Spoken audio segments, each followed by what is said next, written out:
She thought it was just another shift at the diner. He was just another tired man ordering coffee. But when she scribbled "thank you" on a napkin, she had no idea she'd just saved a millionaire's life. The early morning chill slipped through the cracks of the diner's old window panes, brushing against Emily's skin as she refilled the sugar jars. The small-town cafe was still waking up, its worn booths and faded menus soaked in the scent of coffee and bacon grease. Emily, no older than 24, moved with quiet precision, each task done with care, though her eyes held the weariness of someone who'd seen too much for her age.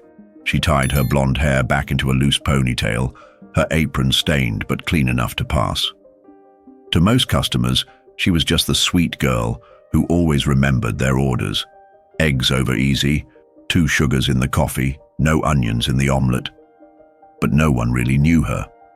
Not the part that cried silently during her bus ride home, or the girl who counted every tip like it was the difference between dinner and going hungry. The bell above the door jingled, soft and familiar. Emily didn't look up at first. Just another customer, she thought. But then the footsteps slowed, hesitant, unlike the usual morning crowd. She glanced up and saw him. A tall man in a tailored charcoal grey suit, completely out of place among the flannel shirts and construction boots. He looked like a statue, stiff, exhausted, his eyes heavy with something deeper than sleep deprivation. He sat alone, 2 stools from the end of the counter, and placed his phone face down. Emily approached with a practiced smile. "Morning, sir. Coffee?" He nodded once, without a word. She poured the steaming liquid into a chipped mug and set it gently in front of him. "Cream or sugar?" "Black," he replied, his voice low, gravelly. Then silence. Emily pretended not to notice the deep lines on his face or how his eyes stared into the cup like he was searching for something. She had seen broken men before, her father especially. But this was different. This man looked lost. Businessmen rarely stopped at roadside diners like this one, especially not alone, especially not looking like they carried the weight of the world on their shoulders. But something about him, the way he sighed between sips, stirred something in her, an odd mix of curiosity and concern.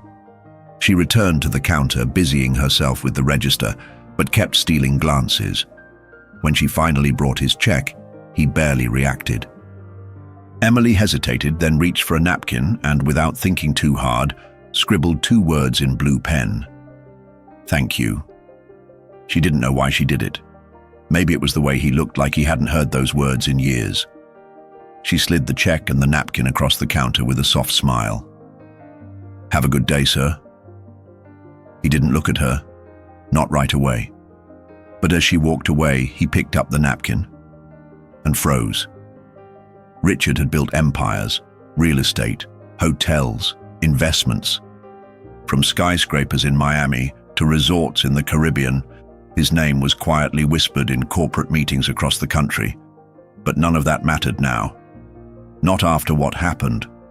Not after the collapse that no one saw coming, except him. And he had done nothing to stop it. He didn't know what led him to that particular diner. Maybe it was the rain. Maybe it was fate. Maybe it was the haunting silence of a life once full, now echoing empty. He hadn't spoken to anyone all morning. He had turned his phone off. The world didn't need him today, and he didn't care. The napkin, "thank you." 2 words that struck like lightning, not for the words themselves, but for the fact that someone, anyone, had acknowledged him.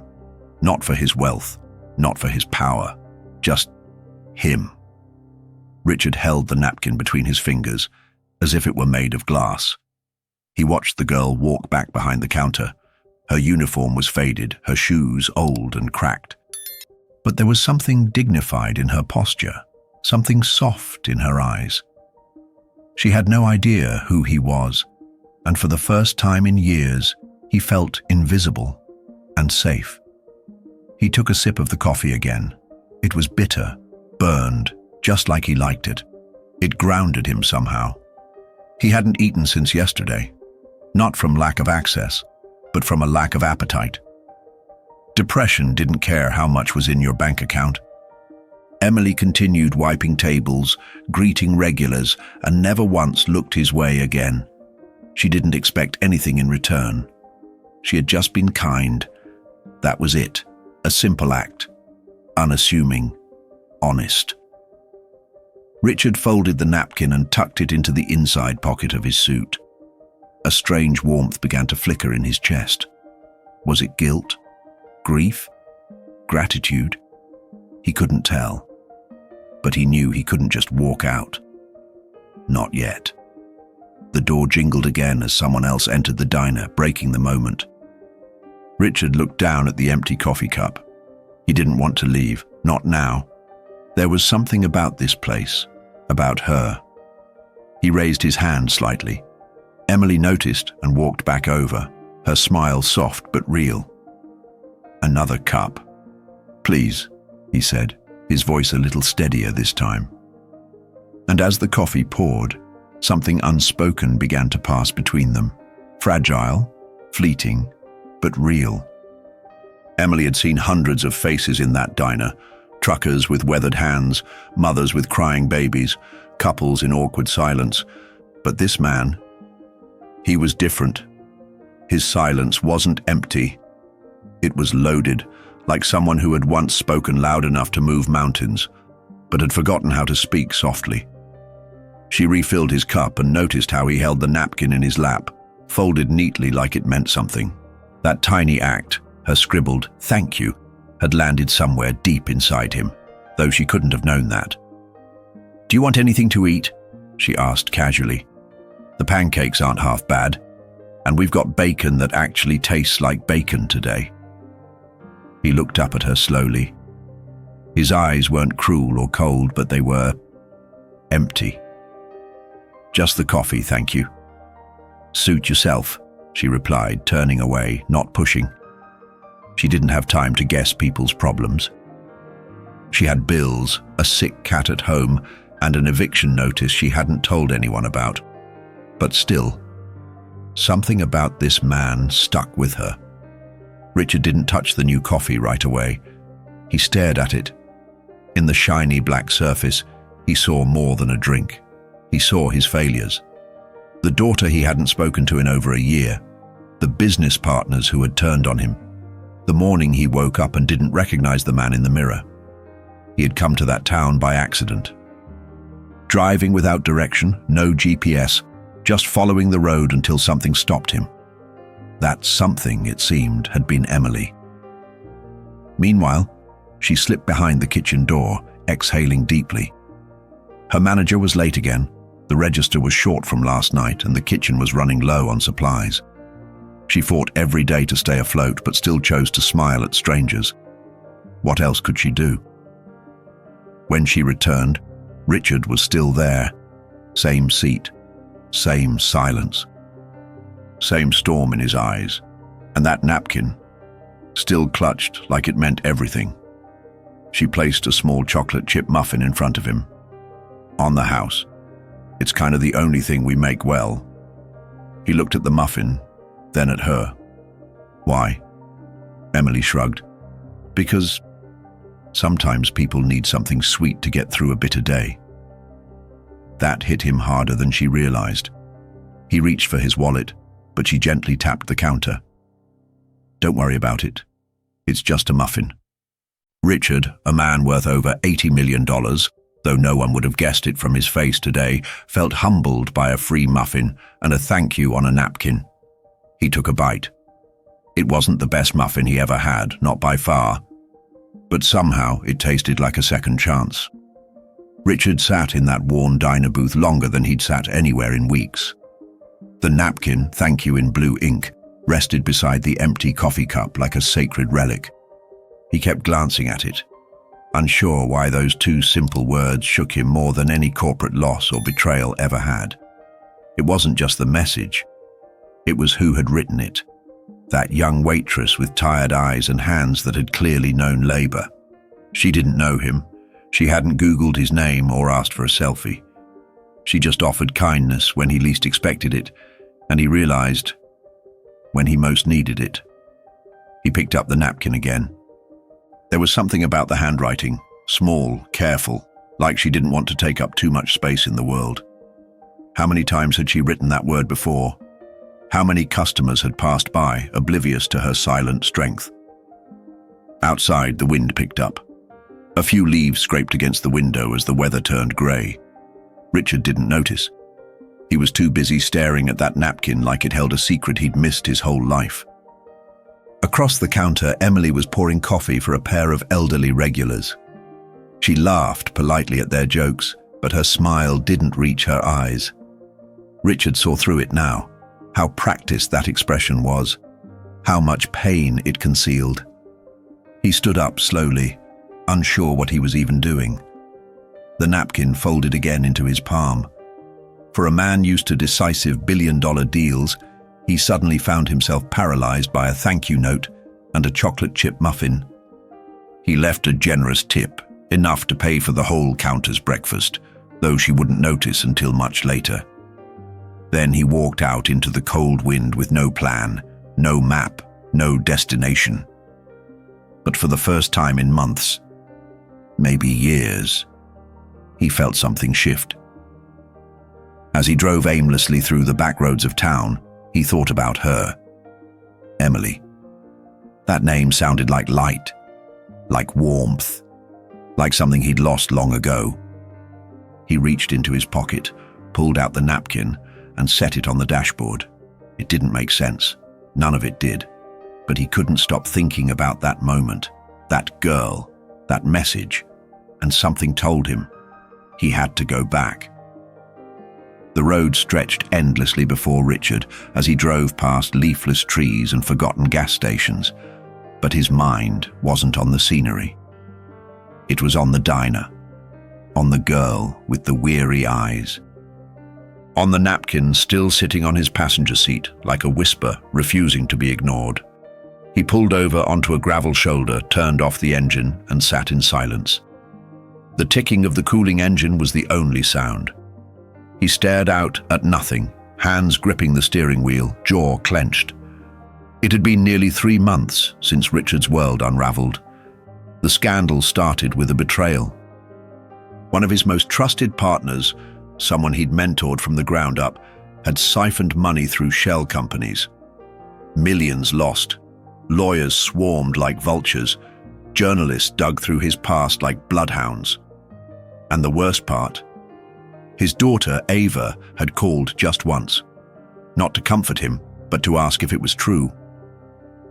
Richard didn't answer her. He couldn't. He felt like a fraud, a failure, not just as a CEO, but as a father. That silence had widened the distance between them until it became a canyon. He had sold off one of his vacation homes to cover legal fees, pulled out of deals, cancelled meetings. The board began whispering about his state of mind. Eventually, he stopped showing up altogether. The world moved on. He didn't, until that morning, until that napkin. He reached for it now, unfolding it with reverence. The ink was smudged slightly, but still legible. Thank you. Why did that mean so much? Because no one had thanked him in years without expecting something in return. Not since his wife passed. Anna had been the last person who loved him without condition. Breast cancer had taken her fast, brutal and unfair. Since then, he had built walls of steel and glass around his heart. But this diner girl, she had slipped through. Was he going crazy? Or had he just been numb for so long that he forgot what real human connection felt like? He started the car again. This time, he didn't drive randomly. He turned back toward the diner, toward the first real feeling he'd had in years, and somewhere deep inside, under layers of shame and pride, a thought began to bloom. Maybe she was meant to find me today. The next morning, the diner buzzed with its usual morning rhythm, clinking cups, sizzling griddles, and the low hum of early chatter. Emily wiped down the counter, her thoughts drifting in and out, but mostly back to the man from yesterday. She hadn't expected to see him again. Men like that didn't come back to places like this, especially not twice. But there he was. The bell over the door jingled, and when she looked up, her breath caught. Same suit, same tired eyes. But something was different today. He looked less lost. He took the same seat, 2 stools from the end, and nodded politely. No smile, just a silent acknowledgement that spoke volumes. "Coffee?" she asked. "Yes, please," he said softly. Emily poured, trying not to stare. He hadn't even touched the muffin she'd given him yesterday, but he had taken the napkin. She remembered watching him fold it almost tenderly before he left. That detail lingered in her mind more than it should have. For nearly an hour he sat quietly, drinking coffee and watching. Not staring, just observing. The regulars, the clock, her. Emily felt his eyes on her as she worked, but not in a creepy way. It felt like he was listening. Like he was searching for something in the rhythm of her movements, in the way she greeted people, in the words she didn't say. He came again the next day, and the day after that. Always the same order, always the same silence, until one morning he asked her name. "Emily," she said, startled that he'd spoken. "I'm Richard."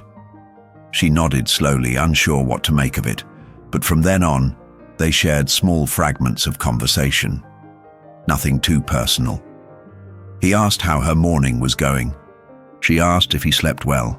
The words were few, but the silences were meaningful. What struck her most was how carefully he listened, like every syllable mattered. And even though she barely knew him, Emily found herself wondering about him during her breaks. Who was this man? What brought him here? And why did his eyes look like they'd been crying long before they ever actually did? He said so little, yet somehow she felt like he said everything. And in that quiet exchange between 2 broken souls, something began to grow. Not romance, not yet. Something more rare. Trust. The days blurred together like brushstrokes on a fading canvas, and yet Richard's visits became the most vivid part of Emily's routine. He arrived every morning, always at 7:05, always to the same stool. Never rushed, never late, just there, steady as sunrise. At first, their conversations were sprinkled between orders and coffee refills. Weather, the smell of burnt toast. The loud guy in the corner booth who always talked politics. But slowly, almost without realizing it, they began to talk about things that mattered. "You always work the morning shift?" he asked one Thursday, stirring his coffee absent-mindedly. "Morning, night, sometimes double," she replied. "Rent doesn't care what shift you're on." He let out a breath, not quite a laugh, not quite a sigh, something in between. "You live nearby?" she asked in return. He hesitated. "Not really, I have a house a few hours out." Emily nodded. "But you come here every day?" "Seems I do." He said it with a trace of wonder, like he hadn't realized the pattern until she pointed it out. She didn't pry. That's what he liked about her. Emily had this way of speaking without invading, listening without needing to fix. He hadn't been listened to in years, not without agendas, expectations, conditions. One morning, he asked about the locket she wore. It was old, heart-shaped, the gold fading at the edges. "My mom's," she said, gently pressing it between her fingers. "She passed when I was 15, cancer." He blinked, visibly shaken. "Mine too," he whispered. "Not the age, but the loss." They didn't say anything else that day, but something changed. A string between them pulled tighter. Later that week, Emily found herself looking forward to seeing him. Not because of the tips, which were always generous, but because of the strange calm his presence brought. He didn't smile often, but when he did, even just slightly, it felt like a sunrise peeking through fog. One evening, when she was wiping down tables after the lunch rush, She noticed something written on a napkin at his usual spot. Just 2 words, in elegant cursive. "Thank you." She held it, smiled, and tucked it into her apron pocket. Maybe, she thought, they were healing each other, one silent morning at a time. Emily never meant to tell him anything personal. People came to the diner to eat, not to listen to the tragedies of a waitress's life. But Richard was different. He asked small questions, quiet, careful questions, that opened doors she had long since bolted shut. It began with a simple observation. "You're always here," he said one morning, "but you always seem somewhere else." Emily paused, caught off guard. She had no clever reply, no smile, just honesty. "Because I am," she said softly. "I'm always thinking about what's next, what's due, what breaks next." She wasn't being dramatic. Her life had been one long line of survival. Her father, once a kind mechanic, had lost everything to alcohol after her mother's death. Bills piled up, the fridge emptied faster than it filled. Emily started working at 14, cleaning houses, walking dogs, doing anything to keep the lights on. She didn't finish college, couldn't afford it. Every dollar went to rent, medicine, or the tiny bit she saved for emergencies, though the emergencies always came before the savings added up. Richard listened. No interruptions, no pity. "Do you have anyone to help?" he asked. She laughed. It was a bitter sound. "Just me. And a cat named Rufus. He's got 3 legs and a mean attitude, but we've been through some things together." He smiled. "That sounds like a tough cat." "He is," she said. "And he never gives up." The way she said it, it wasn't about the cat. Richard saw the fire behind her tired eyes. She wasn't broken. She was exhausted from holding everything together for so long without anyone noticing. One day she showed him a burn scar on her wrist, faded but still there. "Oven accident," she said. "When I worked double shifts at a bakery, my boss said it was my fault. I didn't argue. I needed the job." He didn't say anything. He just looked at her like she was something rare. Not fragile, but powerful. A quiet kind of strength he hadn't seen in boardrooms or investor meetings. "You ever think about leaving this town?" he asked later. "All the time," she whispered. "But I never had a reason to believe I could." He didn't push further. He just nodded. But inside, Richard was beginning to realize something. He hadn't just stumbled into that diner. He had been sent there. It didn't happen overnight. But slowly, steadily, Richard and Emily slipped into each other's lives like 2 puzzle pieces no one thought would fit. Every morning, Richard took his place at the counter. And every morning, Emily served his coffee with the same quiet warmth. They talked about everything and nothing. Old movies, favorite foods, songs they hadn't heard in years. Little things, safe things, until they weren't afraid to say more. Richard spoke of travel, places she'd only read about. Emily spoke of dreams, small ones she'd hidden away like fragile keepsakes, like taking a real vacation or opening her own bakery someday. One morning, after a particularly bad storm had knocked out power across town, Richard walked in, soaked from the rain. Emily handed him a towel from behind the counter, laughing. "What, you missed the memo about umbrellas?" "I like the rain," he said. "Reminds me I'm still here." There was a truth to it. They both understood. The other waitresses began to notice. "That guy in the suit," they whispered. "He only talks to Emily." Some teased, others warned. But Emily didn't care. Richard never crossed a line, never made her uncomfortable. In fact, she felt safer around him than anyone else in years. Sometimes he brought her books, paperbacks with folded corners and handwritten notes inside. One had a message on the title page. "For the girl who reminds me life is still worth showing up for." She never mentioned it. But she kept that book in her purse every day. And Richard, he changed, slowly. The tension in his shoulders eased. The lines on his face softened. He laughed more. Not loud, but real. His eyes no longer looked empty. They looked full of questions, full of hope. They weren't lovers. They weren't just friends.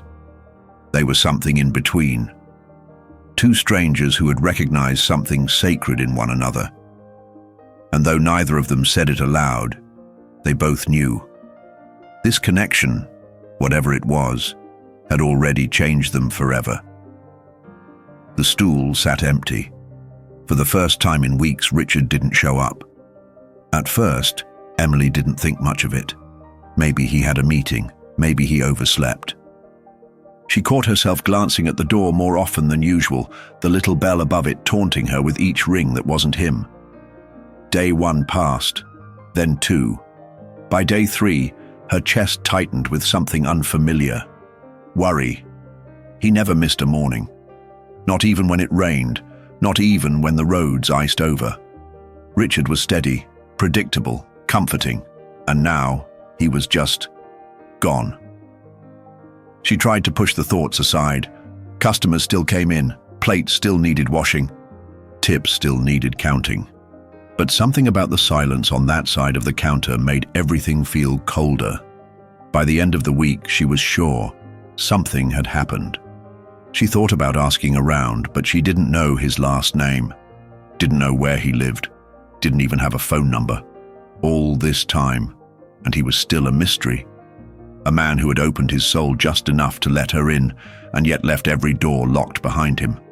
She replayed their last conversation in her head again and again.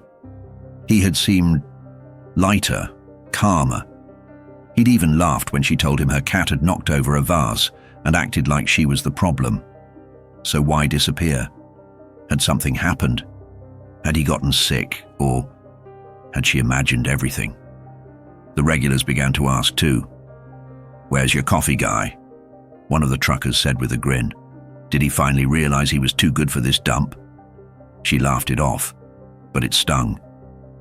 Because the truth was she missed him.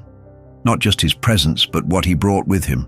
Quiet encouragement, the way he saw her, really saw her, when no one else did.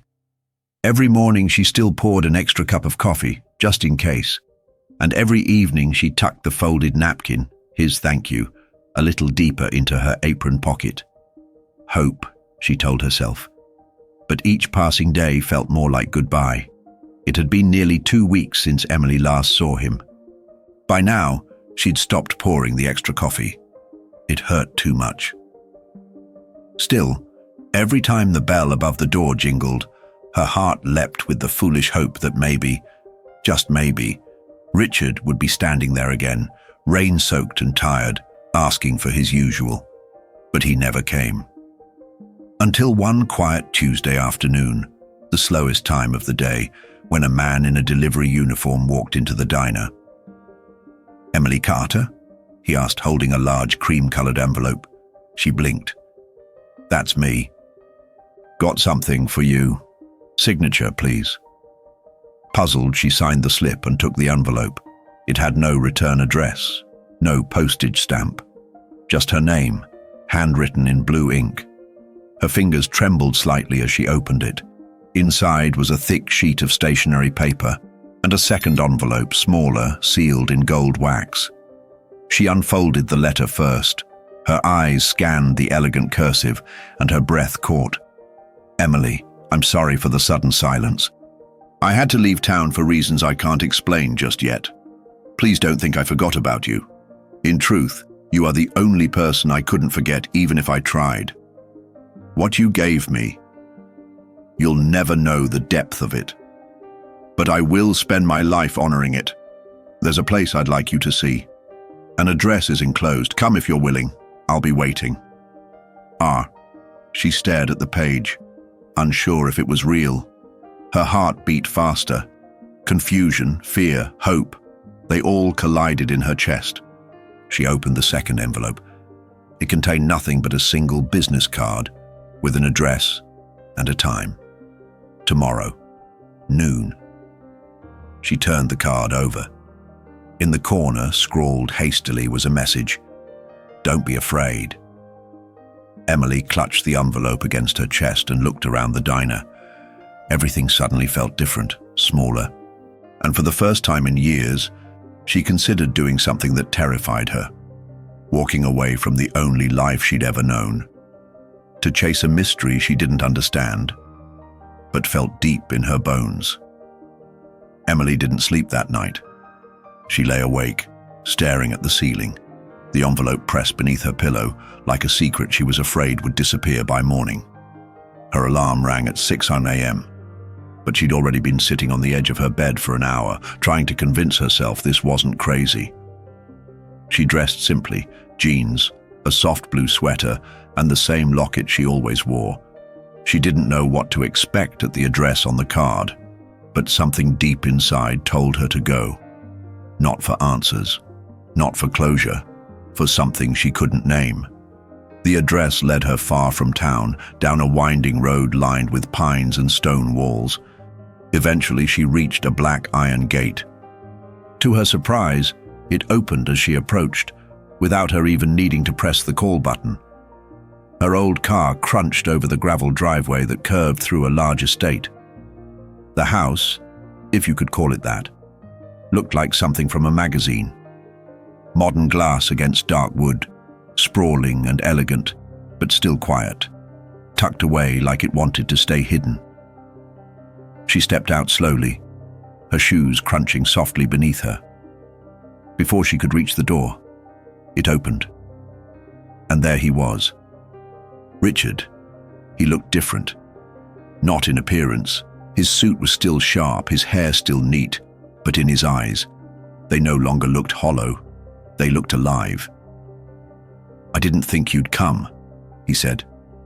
"I almost didn't," she whispered. They stood there for a long moment, neither moving. Then, finally, he stepped aside and motioned for her to enter. Inside, the house was filled with light, floor-to-ceiling windows, gentle music playing somewhere in the background. On the table in the entryway was a small frame. It held the napkin. "Thank you." Emily stared. "You kept it?" "I framed it," he said quietly. "It saved me." He led her to a room that overlooked a wide garden. She didn't ask questions. She just followed, heart pounding. "I disappeared," he said, standing by the window, "because I was afraid." "Of what?" she asked. "Of what you made me feel. Of what I might become if I listened to it." She swallowed hard. "And now?" He turned to her. "Now, I don't want to feel anything without you." The air between them held a weight too delicate to describe. It wasn't romance, not yet. It was something deeper. A reunion of two souls that had been circling each other without knowing why. "I'm not anyone special," she said, almost afraid of her own voice. Richard shook his head gently. "You're the most extraordinary person I've ever met."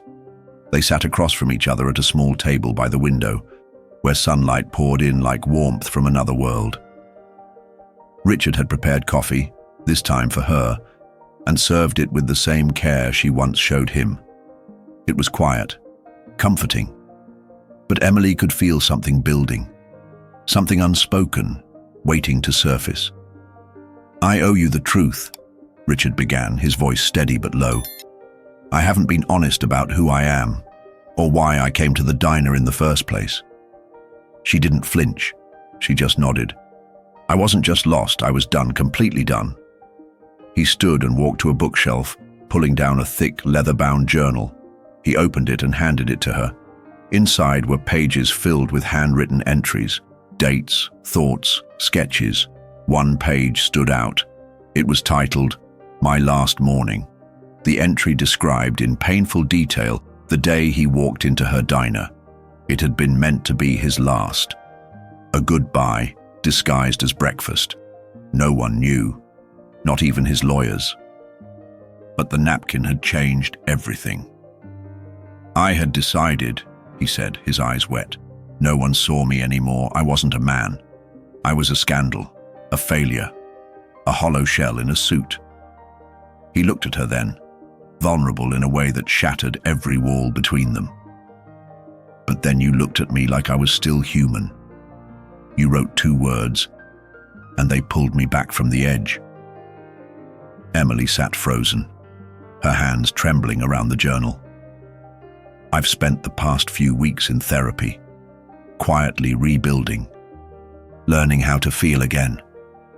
You gave me the courage to do that. She tried to speak, but nothing came. You didn't just change my life, he whispered. You saved it. Tears filled her eyes. I had no idea.